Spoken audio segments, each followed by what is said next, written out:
For Nigerians or people living in Nigeria, can we still say better days are ahead of us or we've actually moved past them?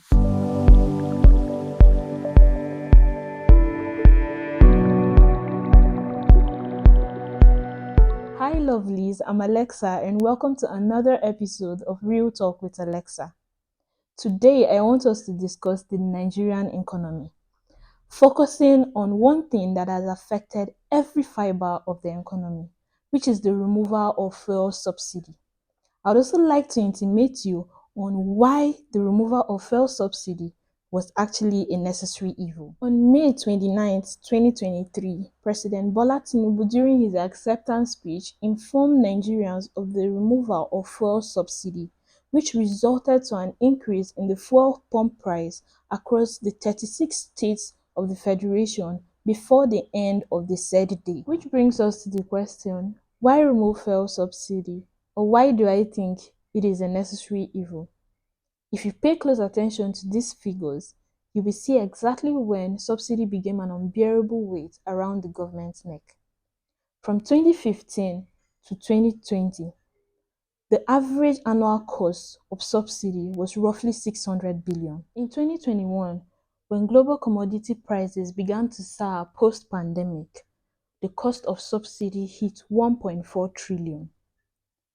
2022's amount was more than double of 2021's at 4 trillion due to the Russian-Ukraine impact on oil and oil refined products. And despite 2023's subsidy costs being estimated for January to June, the budgeted figure was over 3 trillion, which is almost the same as 2022's estimate. So for context, I will say between 2021 and 2023, Nigeria has spent 8.8 trillion on fuel subsidy, a figure that is more than the Nigerian government's cumulative capital expenditure from 2018 to 2022. Now, this is where I fault the Nigerian government.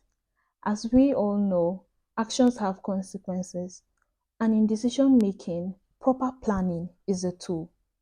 The removal of fuel subsidy seems to me like a sudden death decision. Why? Because modalities were not put in place to cushion the effects of the subsidy removal. Effects which we cannot overemphasize because, like I said earlier, this has affected every fiber of the economy. Speaking of modalities, let's discuss two that I actually feel would have helped in this very situation. The very first one is a full operational refinery. If a refinery was up and running in Nigeria, then we would have a say in price determination, at least locally. But due to the fact that oil and oil refined products are global commodities, the forces of demand and supply determine the price in the international market. And given that global commodities are traded in dollars, if a barrel is sold at $90 and a liter at $1, with the current exchange rate of naira to dollar, you can understand why the prices are high. Which means an increase in the dollar rate or the exchange rate will result to an increase in the price per liter, all of which would have been avoided if we had a refinery running in Nigeria. The second modality that I would have suggested to be put in place before the removal of fuel subsidy is the introduction of BRT systems or park and ride across the 36 states. If this was put in place, the effect of the increase in the cost of transportation would have been mildly felt. This service would have been available for monthly or quarterly subscription, where subscribers find their way or drive to the nearest terminal, park their cars and pay a token for that, ride the buses to their destinations or walk and back, pick their cars and go home. Now, for someone who had to drive 100 kilometers or more to work every day and back, will now have to just drive for 10 to 20 kilometers daily. And if you had to fill your tank 4 times or more in a month, you will now have to fill your tank for just once or twice, which will now help you not to deal with the the high cost of petrol every other week. As earlier mentioned, the removal of fuel subsidy was a necessary evil, which means it is not all bad. We have the positive effects to it as well as the negative. So we'll be looking at them side by side, respectively. The very first one is the increased government revenue. With the removal of fuel subsidy, government has more money at its disposal and can now put this money into different sectors of the economy. The negative side to this is the reduction in disposable income, which means we citizens now struggle with the scarcity of cash. Secondly, is the improved infrastructure. With more money now, government can now put this into the infrastructural growth and development of the country. The negative side to this is the increase in the cost of living.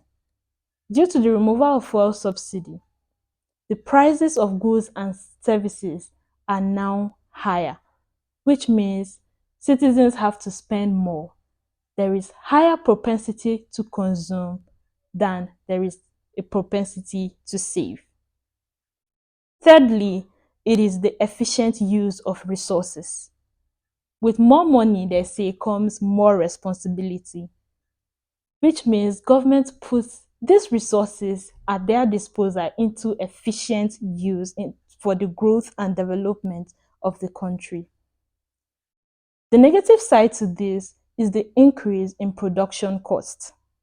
Due to the removal of fuel subsidy, the cost of production is now doubled. Another point is the increased investment.